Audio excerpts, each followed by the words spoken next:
السلام علیکم. ہیلو. جی بیٹا. جی انکل مجھے آپ سے نا دو باتیں پوچھنی ہے. جی بیٹے. ایک اپنے بھائیوں کے بارے میں پوچھنا ہے. جی پتر.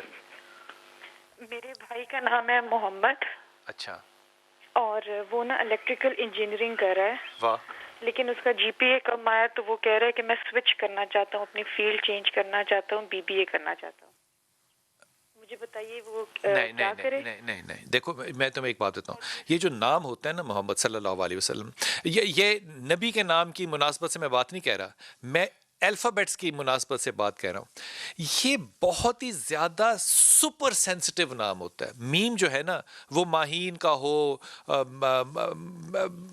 میرا کا ہو, یہ بڑا سینسٹیو نام ہوتا ہے. اس لیے میم کے نام کے جو لوگ ہوتے ہیں ان کی سینسٹیوٹی سپر سونک ہوتے ہیں.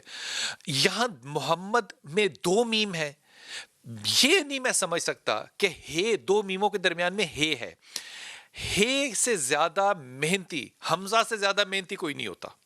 یہ محنت کا نام ہے لیکن یہ سینسٹیوٹیز کے درمیان جکڑا ہوا ہے, اس لیے یہ ایموشنل ہو کے یہ فیصلہ کرے گا.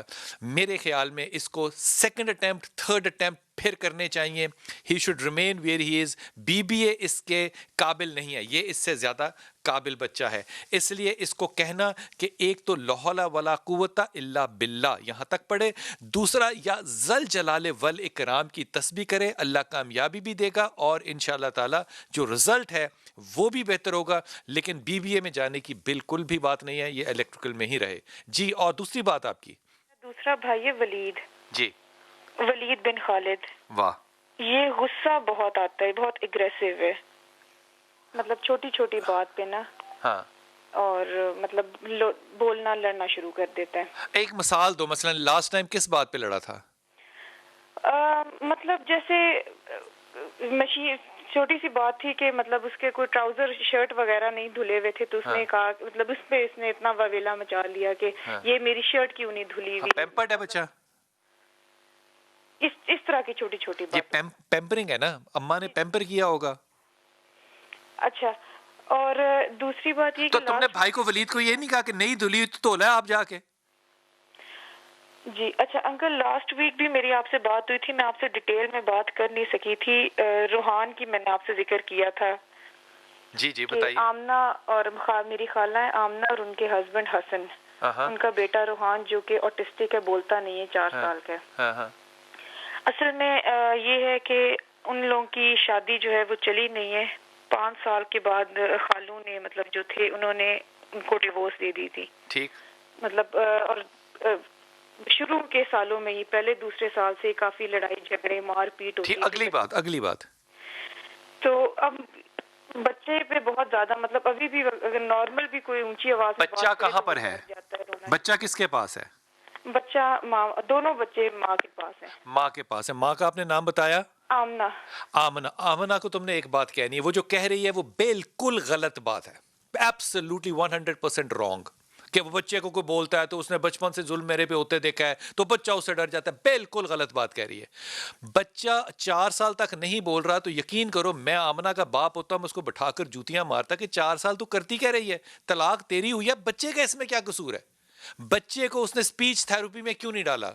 بچے کو اس نے فزیکل تھراپیز میں کیوں نہیں ڈالا؟ بچے کو اس نے جو اس کے سرفیس ٹچ کرنے کی انگزائٹیز ہیں اس میں کیوں نہیں ڈالا؟ وہ اپنی زندگی کو اگر لے کے بچوں کو استعمال کر کے بلیک میل کرے گی اور اپنا حسد اور اپنا فرسٹریشن نکالے گی تو میں اس بات سے بالکل متفق نہیں ہوں. آمنہ اور شادی کرنا چاہتی ہے لیکن 4 سال ہو گئے, 2.5 سال کی عمر میں وہ ڈائگنوز ہوا, 4 سال ہو گئے, 1.5 سال وہ کیا کرتی رہی ہے؟ کچھ بھی نہیں کیا, کگو نہیں کیا. بالکل غلط بات کر رہی ہے آمنہ. اس سے کہو کہ لاہور شہر, کراچی شہر, لاہور سب سے زیادہ بہتر, ہم سے رابطہ کرے, ہم اس کو راستہ دکھائیں گے, ڈاکٹر بتائیں گے, تھراپسٹ بتائیں گے. وہ چنے بیچ رہی ہے. بچے کا معاملہ ہے, اپنی طلاق کا معاملہ امپورٹنٹ نہیں ہے, بچے کا امپورٹنٹ معاملہ ہے. ایک جان کو ضائع کر کے وہ اپنی زندگی کی اگر خوشیاں لینا چاہتی ہے, یہ نہیں ہوگا, یہ نہیں ہوگا, یہ غلط بات ہے. شاہ جی بڑی معافی کے ساتھ, جب شادی کے بعد اولاد ہو جائے نا تو پھر انسان کی ترجیحات بدل جانی چاہیے. خوبصورت بات, یقیناً یہ تو اللہ تعالیٰ نے قرآن پاک میں بھی ہمیں یہی بات سکھائی ہے کہ والذین یقولون ربنا ھب لنا من ازواجنا وذریاتنا قرۃ اعین، ترجیحات بدل جاتی ہیں. پہلے انسان اپنے لیے دعائیں کرتا ہے، پھر اب اپنی دعائیں چھوڑ کر وہ اپنی اولاد کے لیے دعائیں کر رہا ہے کہ یا اللہ ان کو ایسا بنا کہ جن کو دیکھ کے میری آنکھیں ٹھنڈی ہو جائیں.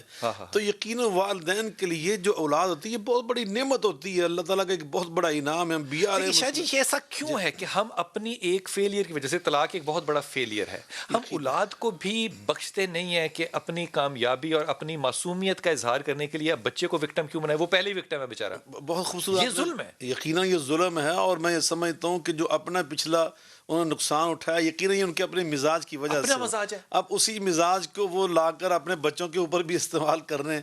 تو یقیناً یہ میں سمجھتا ہوں اپنے ساتھ انہوں نے زیادتی کر لی، بے انصافی کر لی.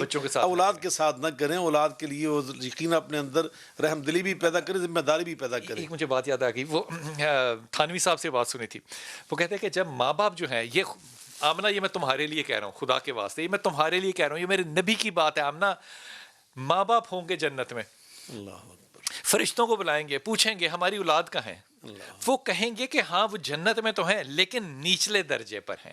وہ کہیں گے دیکھو ہمیں اونچلے درجے پہ نہیں رہنا، تم ہمیں نیچے کے درجے پہ لے جاؤ، ہم اپنے رہنا بچوں کے ساتھ چاہتے ہیں. اللہ پتہ کیا حکم دے گا؟ کہے گا ان کو اور اونچے درجے پہ کرو اور ان کی اولاد کو بھی ان کے ساتھ. الحقنا بہم ذریتہم، قرآن پاک میں اللہ فرماتے ہیں پھر ہم ان کی اولاد کو ان کے ساتھ ہی ملا دیں گے. اور یہاں نبی پاک صلی اللہ علیہ وسلم کی بات بھی یاد آ رہی ہے. آپ نے فرمایا تھا کہ میں اور سیدہ فاطمہ اور حسن و حسین اور ان کے ابا جان ایک ہی جگہ پہ جنت میں رہیں گے.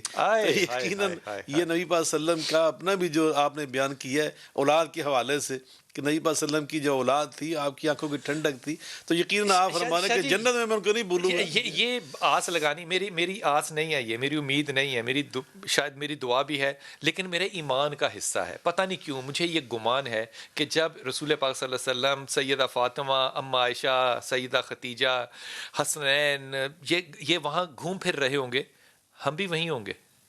یقیناً نبی صلی اللہ علیہ وسلم فرمایا من احب سنتی فقط احبنی ومن احبنی کان معی فی الجنہ.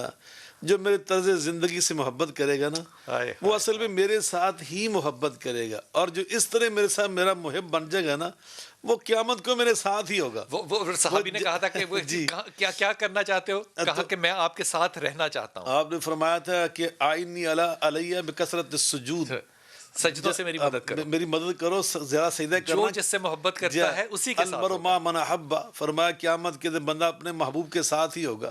کیا بات ہے.